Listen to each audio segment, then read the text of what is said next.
To be fair, you have to have a very high IQ to understand Rick and Morty. The humor is extremely subtle, and without a solid grasp of theoretical physics, most of the jokes will go over a typical viewer's head.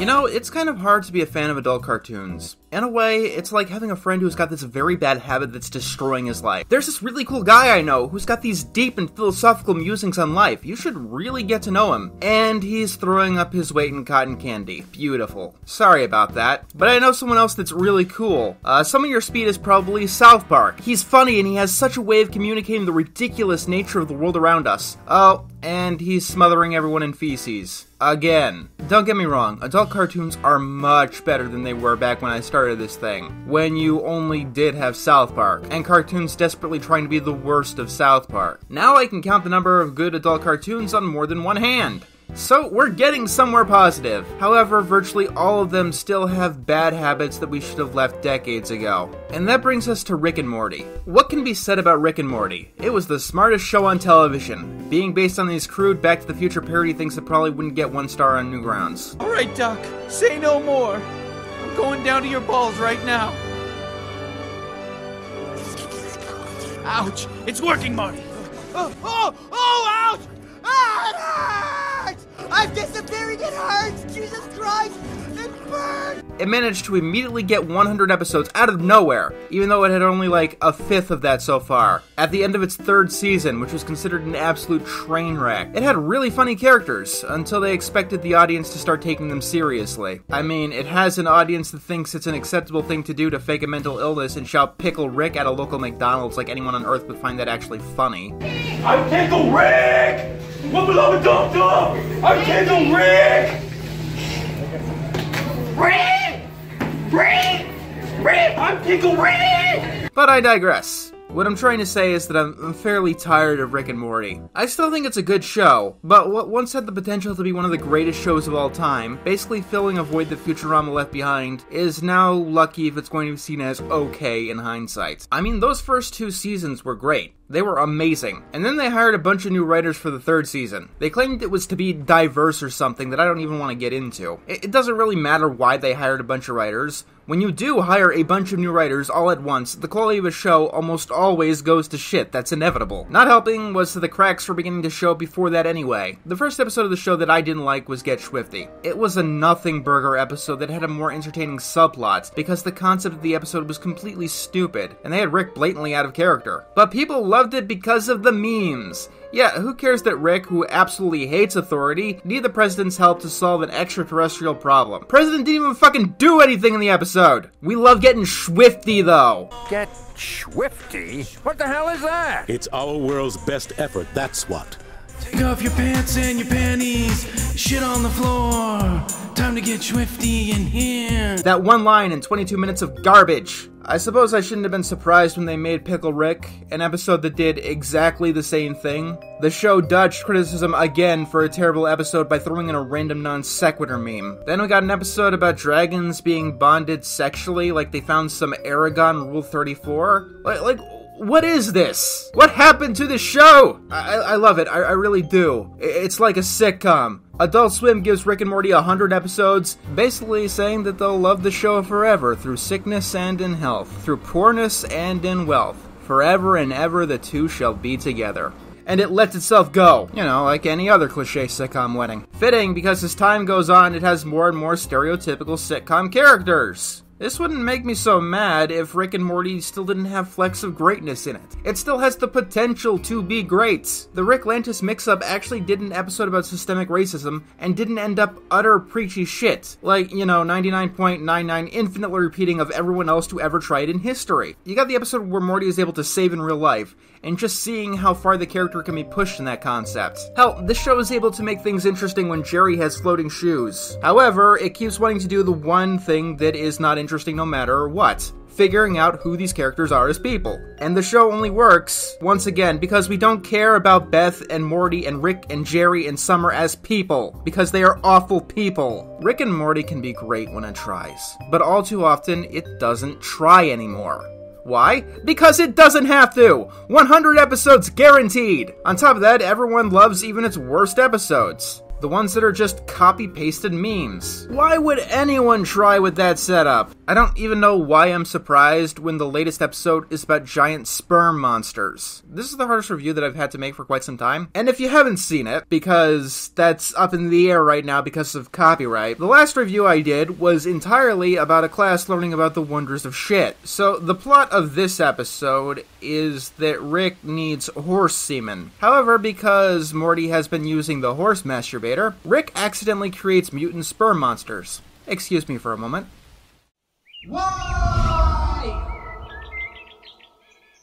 Like, I legitimately reflected on that one-word question for an hour. Why?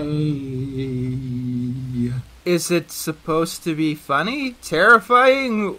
Weird? Is it supposed to be anything at all, other than an offense to common decency? Miss Frizzle teaching her class about the wonders of shit made more sense to me than Rick and Morty fighting giant sperm monsters. I've dealt with a lot of gross-out episodes and shows in my career on this platform, from Mega Babies to Ren and Stimpy, and to this day I've never really gotten the appeal. But someone really wanted to see this particular concept in action, because they didn't care about much else. Like, I get that when an episode features giant sperm monsters, and ends with a giant incest baby, like, you probably get to wondering, is there really any reason to dive deeper into that? Like, to wring its neck and make its head explode, just to give it the shaft? Because just making something in such poor taste really does temper a lot of my criticism. This episode doesn't understand the bare basics of storytelling. Oh yeah, what did you expect, dude? It's the episode with giant sperm monsters that ends with a giant incest baby in space. But because it's my job, I have to take this episode as seriously as a venereal disease. So things are about to get really messy, so keep the Kleenex on board. Let's start with the most important question. Why?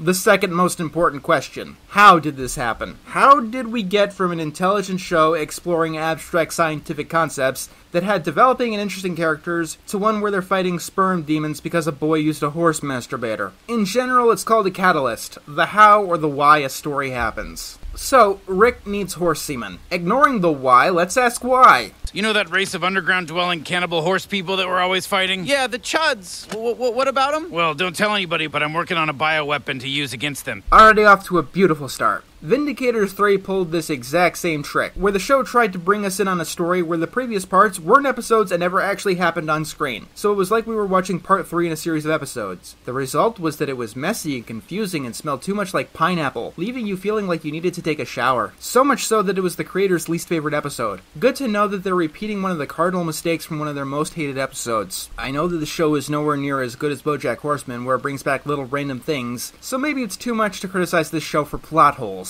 But while Morty was filling up those barrels of horse semen for a whole fucking week, how did no one in the whole establishment not know that that's what he was doing? Do the horses need so much privacy that there is no security cameras in the operating room? Considering that Morty has done this more than once, did anyone at the horse hospital start getting suspicious? Don't they take inventory of this stuff, or at least use it for hospital purposes? I know, it's a cartoon, and cartoons have stretched out episode premises, but you have to keep this in mind. Every single thing that I just brought up is less important than making sure that Morty fights and rides on giant sperm monsters to stop it from creating a giant incest baby in space. So, at least this episode has its priorities straight. Even if you don't want to pull that one out for a moment, we need to talk about Rick, and one of the main problems in Season 5 so far. So, in the season opener, Rick has a nemesis that we've never heard of before. Someone who has given the middle finger to both God and the devil finds himself submissive to Aquaman. Episode 3, Rick is lied to and manipulated by an alien who wants to escape from Armageddon, because the smartest man in the universe is clearly a dumbass who falls for one of the most obvious tricks in the universe. Episode this one, Rick, a character who went out of his way to get Morty against every living entity in the universe to show him that a vat of acid is a good idea, is willing to believe Morty with the most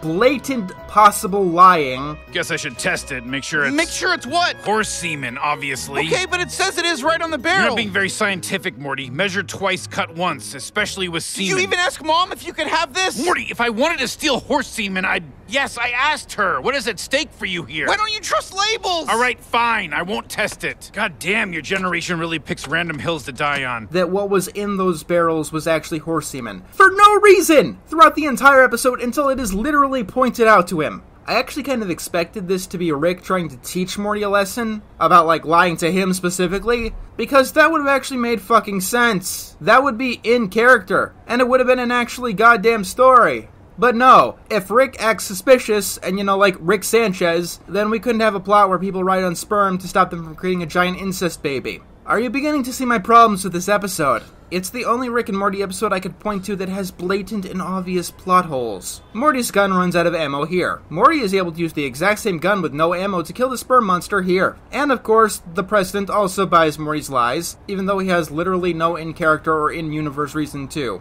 Because if he didn't, the game would be up, and then they wouldn't be able to ride on sperm monsters to stop them from creating a giant incest baby. The entire episode is like this. Like, they just wanted to rub one out and get it over with. Why is Sticky the only sperm monster that remains loyal to Morty? Aren't the rest of them, like, the same? All stories do need to have some kind of contrivance.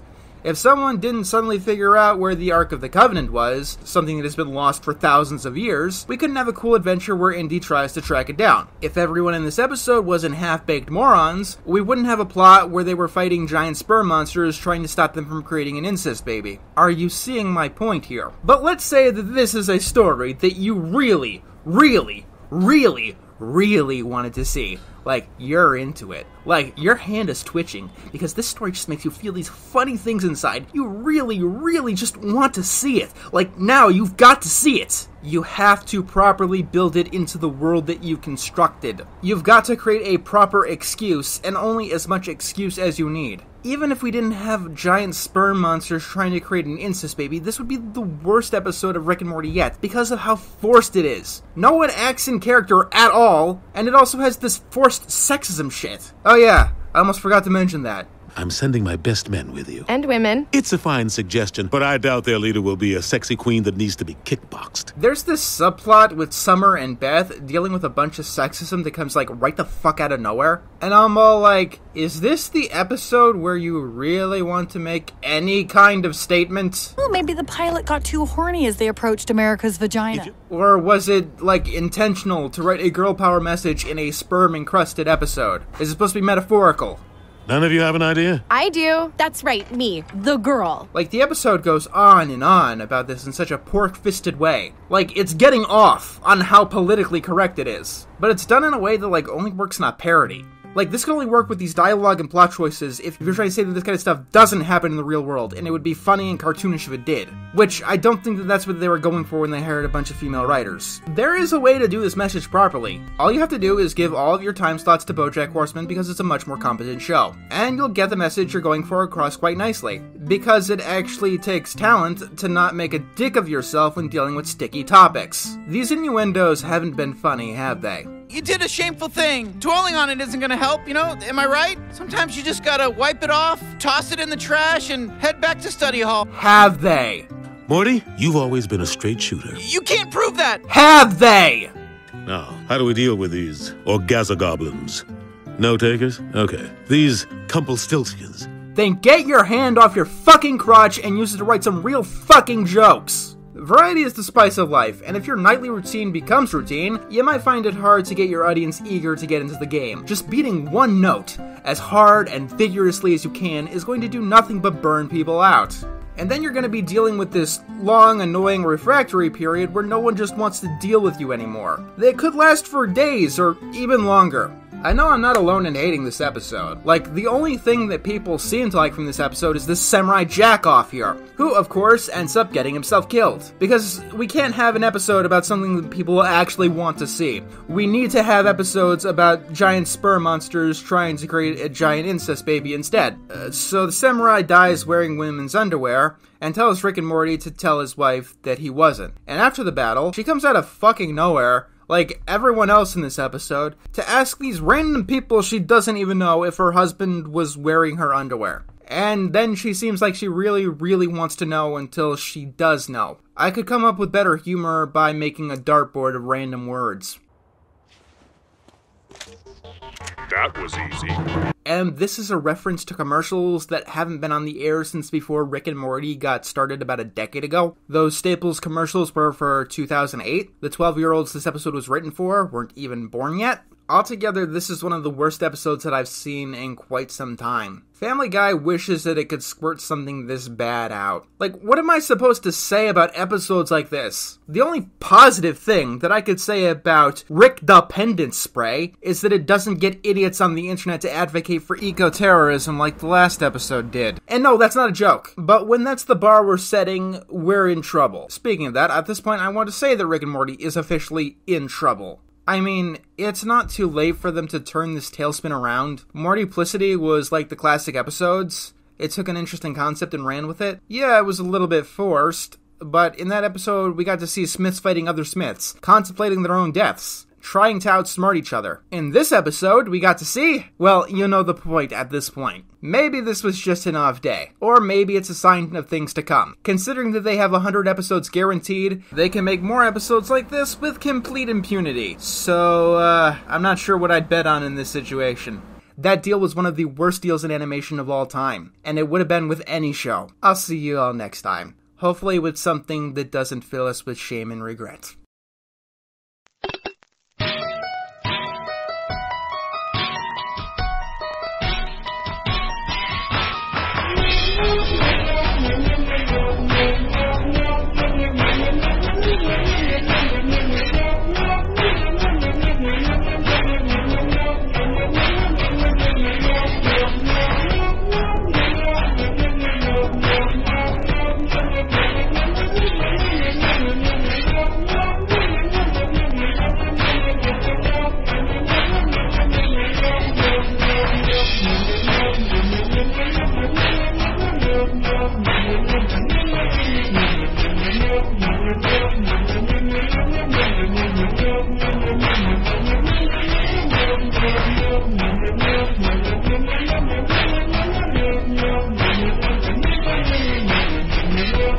Thank you.